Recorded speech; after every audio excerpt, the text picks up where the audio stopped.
This episode brought to you by Stamps.com. Why go to the store to get stamps when you can have them printed right at home for your convenience? Also brought to you by Honey, the easy way to save when shopping on your iPhone or computer.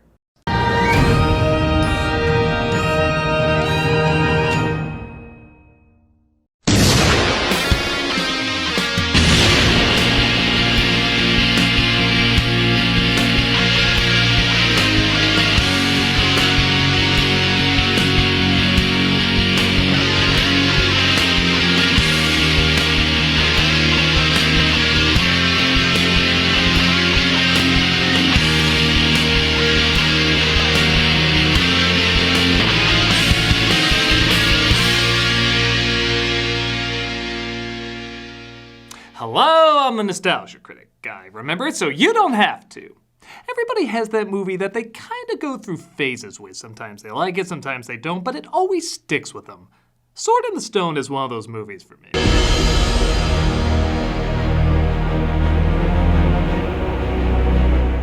Released in 1963, this Disney film is a unique mix of a lot of contradictions. For example, it feels timeless, but also really feels like it was released in 1963.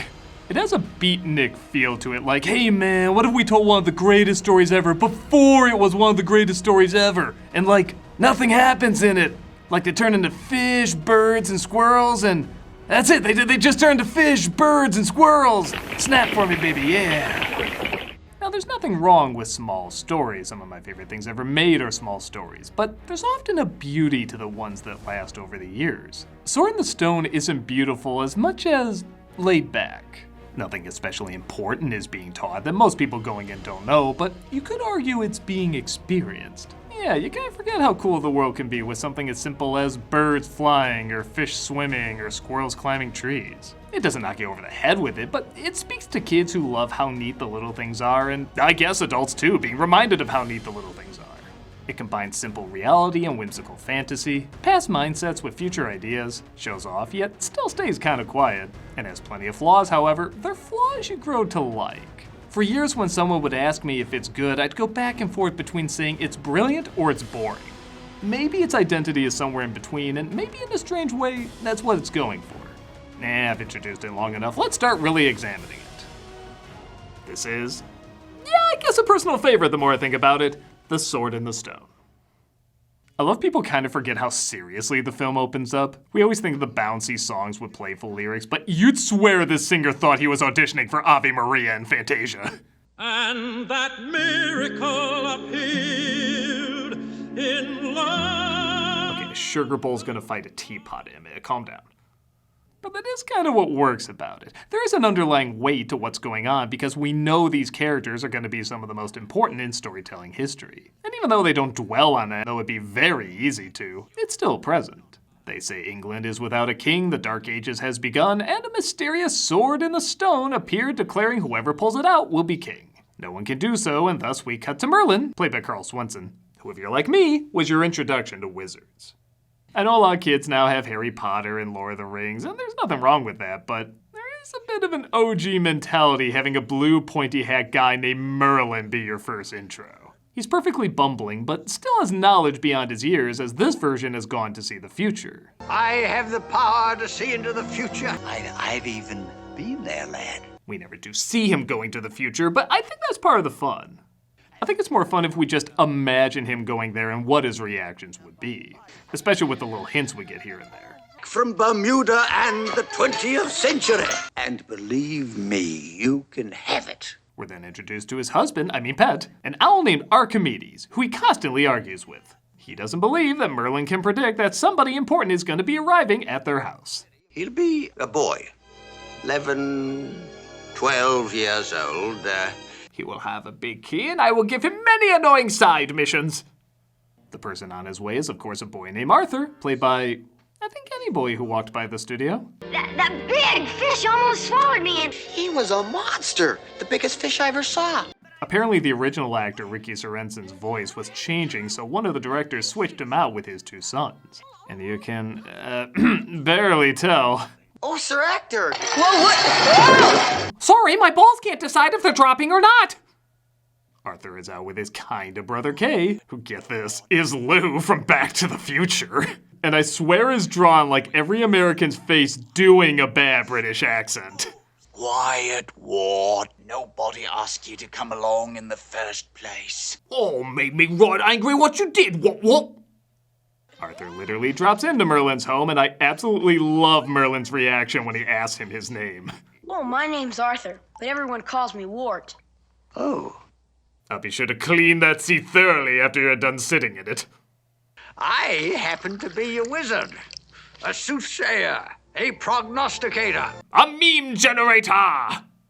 They get along rather quick, and I guess this is as good a time as any to talk about the animation. This was done after 101 Dalmatians revolutionized a new Xerox way of animating. So in some respects, you're seeing the rough pencil drawings as well as the painted cells. Compare this to both older and more modern Disney animated films, and you can see a clear difference. And I will admit, I do kind of go back and forth on it. I'm a sucker for seeing the pencil drawings of a film because you do see what went into each frame of movement. And the sketchy look does add personality to things with hair or wrinkly skin. On the other hand, it is odd being told this is a finished product when you can clearly see ink splotches and lines not filled in. But I don't know, the film I think is supposed to have an old rustic look to it. It is the Dark Ages, so I kind of go along with it. But I've got to get back to the castle. When Arthur says he has to go, Merlin insists that he comes with him, because an old man living with a boy he just met is fine. No, really, it was destiny that we met anyway. And he partakes in a lot of people's favorite moment, packing his home into his bag. Pockety, pockety, wackety, whack. Abracadabra, The songs are by the legendary songwriters, the Sherman Brothers, and though most of them are pretty much read as opposed to sung. Alakafez, Balakazaz. The magnificent, marvelous, mad man. To and fro, stop and go. Shatner will have an album out on this soon. They're still crazy memorable. There's a cute moment where this wolf tries to eat them, leading to some good slapstick, but I never noticed there is some good stuff with the characters here. I don't have any problems. Oh, Pa, everybody's got problems. Arthur insisting he has no problems, just chores, clearly shows he's humble but has no idea what he's capable of. Merlin insisting magic can't solve all your problems despite not knowing what Arthur's legacy is yet is also very telling. I like he doesn't build up that he will be something great, but rather he can be something great. Again, it'd be so easy to have Merlin just aware he's gonna be king, but by not having that in there, everything they're saying is just a good life lesson in general. It's not like this is good advice for someone who's gonna be a powerful person, it's just good advice for anyone to live a decent life. Again, it's a little thing, but I think it means a lot. We're then shown his foster father, Sir Ector, played by Sebastian Cabot. He usually plays these very dignified characters, so it's kind of fun to watch him play someone who's a bit of a dumbass. Who are you? You. It'd be so easy to make him a villain, but he's really more a product of the times. He doesn't know what to do with this kid. He just gives him chores and tells him to stay out of the way so he can focus on the one he thinks has more promise. I mean, geez, the kid is a thief stealing from other Disney films, for God's sake. Actually, this one's so low budget, it steals from its own animation half the time. Merlin introduces himself and says he wants to develop Arthur's skills, but when he says no, Merlin persuades him with his powers. Hey, Kay, hey, would you look at this? An indoor blizzard. So what? I can make a tsunami in me chamber pot, I can, what? He's put in the North Tower, which by God does this thing have personality. It looks like if Rapunzel's tower was begging for money. When Sir Pellinor arrives saying it's decided the crown will go to whoever can win a championship of strength. Oh, also, this is Alfred from Batman. I have no joke, that's just cool. King of all England. They start training Kay, and once again, I love that Arthur, despite being a goof-up, is still a hard worker and takes joy in what he does. Even if deep down he knows it's nothing, he wants to do that nothing the best he can, never complaining and trying to be as helpful as possible. For many kids, this is their introduction to King Arthur, and I don't think it's a bad one. I think it's better to know him first as an unassuming nobody before he becomes one of the world's most historic somebodies.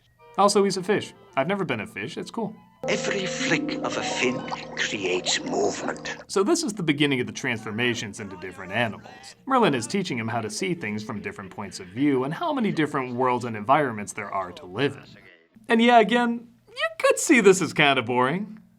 It's not like Finding Nemo where there's an enchanted wonderland of ocean and tons of colorful worlds to explore. You're in a shithole pond. Hell, it might literally be a shithole.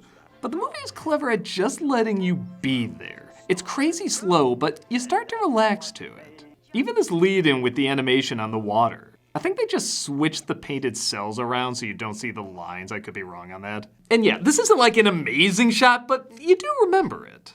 It's something a little different, shown from a neat angle, and it just lets you enjoy what a simple yet memorable visual it is. It's just so laid back. Until it isn't. Yeah, this fish scared the shit out of me as a kid.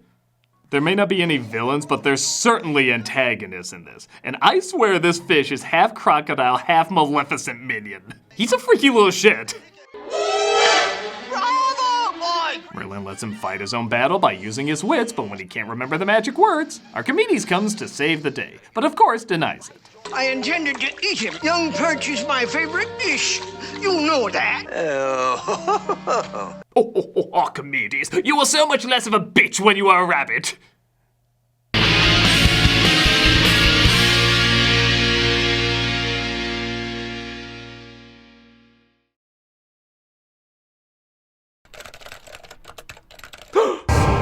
The smiling face of smiles. Hello, Douglas. I am here to bring you stamps. Stamps? For your convenience. Tell me more. No. Oh, just kidding. January means dealing with customer emails, returns, gift card purchases, and the inevitable increase in postage cost. Indeed. Indeed. Stamps.com teamed up with your post office to get you huge mailing and shipping discounts up to 86% off. It's a New Year no-brainer for your small business. You mean? No. Oh. However, you can print your own postage right from your home or office within minutes of signing up and never stress about finding the fastest and cheapest shipping solutions. Stamps.com does it for you automatically. The post office elevated. Stamps.com has amazing partnerships with USPS and UPS for unbeatable rates up to 86% off. You said that. It bears repeating. Indeed it does! Stamps.com automatically tells you what your cheapest and fastest shipping options are. No guessing, no overpaying, no thinking required. A one-stop shop for all your shipping and mailing needs. For more than 20 years, Stamps.com has been indispensable for over 1 million businesses. Get access to the USPS and UPS services you need to run your business right. From your computer anytime, day or night. No lines, no traffic, no waiting. A stress-free solution for any small business. Yes to that thing you said. Use Stamps.com to print postage wherever you do business. All you need is a computer and printer. They even send you a free scale, so you'll have everything you need to get started. If you need a package pickup, you can easily schedule it through your Stamps.com dashboard. And if you sell products online, Stamps.com seamlessly connects with every major marketplace and shopping cart. Is there a deal? There is. Start the new year by saving serious money on mailing and shipping. Get started with Stamps.com today. Sign up at Stamps.com/nostalgia for a special offer that includes a 4-week free trial, plus free postage, and a free digital scale. No long-term commitments or contracts. Just go to Stamps.com/nostalgia. Well, this was a lovely talk. Thank you so much for sharing that. There's more. Oh, okay. I need a bigger reaction from you. Honey. Today's episode is sponsored by Honey, the easy way to save when shopping on your iPhone or computer. I feel so lucky, smart, and excited when I find a good deal with Honey. Indeed you do. It feels like you're getting a treat for free. Thanks to Honey, manually searching for coupon codes is a thing of the past. Honey is the free shopping tool that scours the internet for promo codes and applies the best one it finds to your cart. How does it work? I'll tell you how it works. That's convenient. Imagine you're shopping on one of your favorite sites. Done. Good. When you check out, the Honey button appears and all you have to do is click Apply Coupons. Wait a few seconds as Honey searches for coupons it finds for that site. If Honey finds a working coupon, you'll watch the prices drop. By this past holiday season, I recall looking for a shirt and I found an offer that saved me over $3. That's crazy convenient. And conveniently crazy. No, it's not. Oh, okay. I just wanted to switch the words. I get it. Do you? But Honey doesn't just work on desktops, it works on your iPhone too. Just activate it on Safari on your phone and save on the go. If you don't already have Honey, you could straight up be missing out. And by getting it, you'll be doing yourself a solid and supporting the show. Yes. Get PayPal Honey for free at joinhoney.com/nostalgia. That's joinhoney.com/nostalgia. Have we learned a lot? We certainly have, Honey. Don't call me that. Okay. Really, couldn't even do the bit where you say you're talking about the company and not me. I just want to make you feel like you're in control. I love you. I love me too. Honey.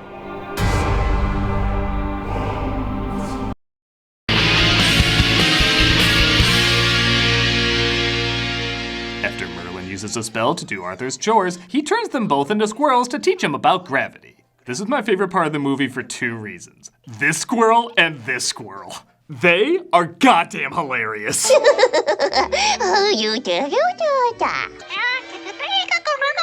Despite Arthur and Merlin having no interest in him, at least I think so, that is Merlin's tale, right? Their downright stalker mentality mixed with their complete misreading of signals cracks me up. I guess. I wish I was a fly on the wall to see these actresses record this crazy gibberish. How can you not laugh your ass off at this? Marlin! Marlin! Baby, it's cold outside. Not to keep harping on this, but Pepe Le Pew got canceled for a lot less than this. Yeah, where in the Disney Plus description does it say squirrel handling like in Chip and Dale Bar? Yeah, I know I used that joke before, but it's too good to pass up. By George! Merlin turns them back into human, resulting in two very different reactions, one comical, which is still hilarious, and the other bizarrely dramatic. Yeah, it gets out of nowhere heavy here all of a sudden. I tried to tell you. I'm a boy. He can't explain to her what's going on, and she can't understand him, so she just ends up being totally heartbroken. Then they dwell on it for a little bit. As a kid, I always thought when I got older I would understand this scene more, and honestly, I don't. But I kind of appreciate it more for that. I feel like you can read a few things into it. We know the heartbreak Arthur will eventually encounter, so it could be foreshadowing that. This was to teach him about gravity, so maybe showing not all heavy things are physical, they can also be emotional. That love business is a powerful thing. Greater than gravity? I'd say it's the greatest force on Earth. I never fully figured it out, and I really like I never fully figured it out. Love can be complicated, so messages about love can be complicated too. It's weird, as I almost follow it less and less, I grow to enjoy it more and more. But don't worry, we got fighting dishes and shit. Oh, the kitchen! It's under an evil spell! And to be fair, it is pretty funny.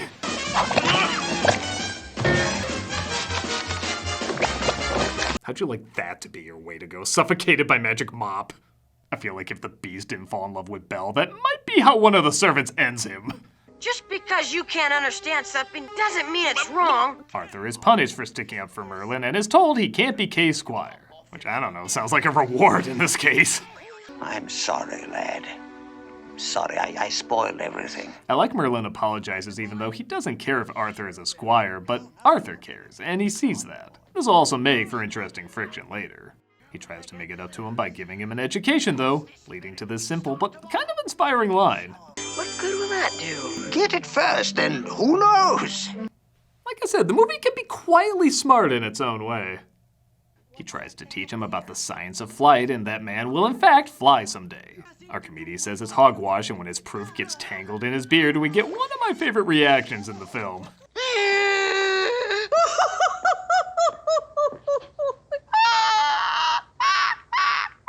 There's like half a minute of this. Why that long? I don't know, but his laughing makes me laugh.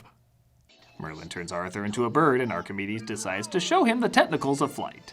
But like underwater, there's also predators in the sky. Jesus, every place has a darkly colored carnivore waiting for him. Careful, I think a vampire lives there. Oh, bat gizzards. We get the closest thing resembling a villain in this, Mad Madam Mim, played by Martha Wentworth. And even then, she's not really a villain as much as a disgruntled neighbor who settles things with death battles. This really is a great character who leads to a lot of comedic moments, but I guess also shows how someone can use magic for their own selfish means. Thus, Arthur sees through Merlin the importance of using his own future power for good. Merlin's magic is always, useful for something good.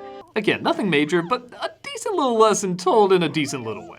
With that said, this wizard's duel is both really imaginative and really hilarious. It's got some really great slapstick with some really great animation timing and sound effects. Here I come, Mim, ready or not! I just love that literally her first move is to cheat. Even before the duel starts, she's cheating. That's just so funny to me. Just you wait, you're gonna pay.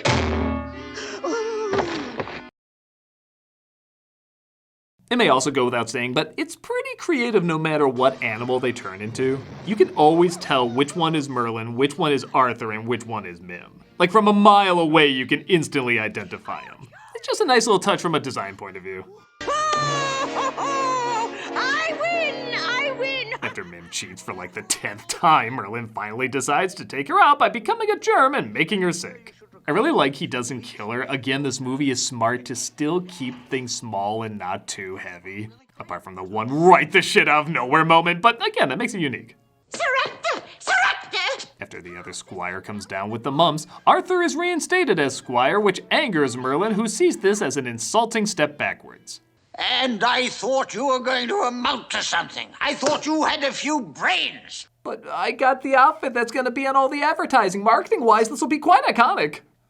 In one of the strangest ways to exit a character, Merlin shouts "blow me to Bermuda," and as if having no control over it, he's blown to Bermuda. Archimedes is now the even-tempered one helping Arthur out with less than 10 minutes left in the film. Where did he go? To Bermuda, I suppose. Where's that? An island way off somewhere that hasn't been discovered yet. This is so odd, but again, I'll admit, it did leave an impact. As a kid, I always felt bad when he left, even if it was just for a little bit of time. Like he really did get involved and the choice he made really did affect him. It's a bizarre way to show it, but again, it does work in its own strange way. Kay? What? I forgot your sword. When Arthur realizes he forgot Kay's sword, he rushes to find another one and, well, you know what happens. Watch it, boy.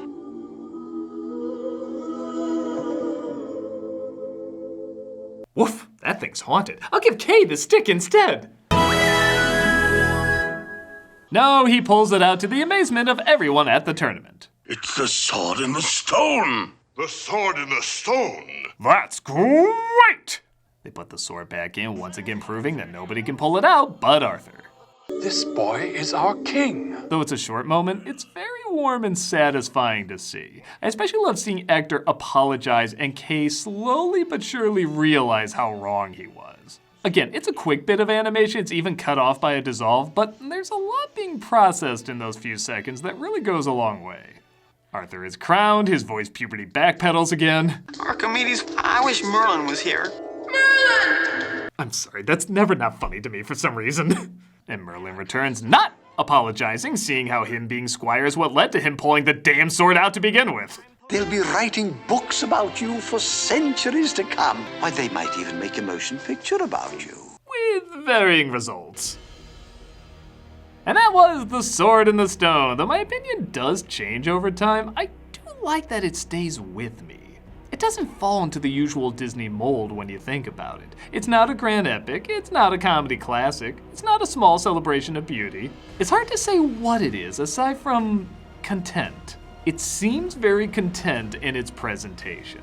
It's slow, a little odd, but not crazy weird. And it tells its story in a relaxed way that doesn't act like it needs you to like it. It gives a feeling like it's happy enough just existing, kind of like Arthur is just happy enough existing, yet he can still find more value in terms of what he's capable of. I guess I do constantly find hidden value in this movie, whether it's aware that value is there or not. In fact, I think that's what makes it so appealing. It doesn't feel like it's trying to hook you in with toys or marketable adventures. Whether it was intentional or accidental, there is a humbleness to this film that I think keeps people coming back to it, even if they can't always explain why. Nobody requested me to review this film, it's just one that's always been in the back of my head, and I guess I wanted to figure out why that was. I think I've pointed out the majority of reasons why, but who knows? This film is so one of a kind, maybe there's even more reasons I haven't thought of. It's an interesting film in how much it's not trying to stand out. And in a field where everybody is trying to stand out, I guess doing the opposite can go a long way and even be valued decades later. I'm a nostalgia critic guy, remember? So you don't have to. Everyone calls me Wart. Oh. We're continuing cameos for charity, and this month we're doing Kids Cancer Foundation. This is a 501 nonprofit charity founded in 2001, whose mission is to provide hope and support to local children and families battling childhood cancer. They accomplish this by providing compassionate, easily accessible, supportive care services. These are really great people who do really great things. So if you want a cameo from me saying happy birthday or good luck or whatever, click on the link below and be giving to a good cause. If you're like, screw you, I don't want a cameo from you, well, consider giving to this organization anyway. Whatever you decide, give them a look and do your best to show your support.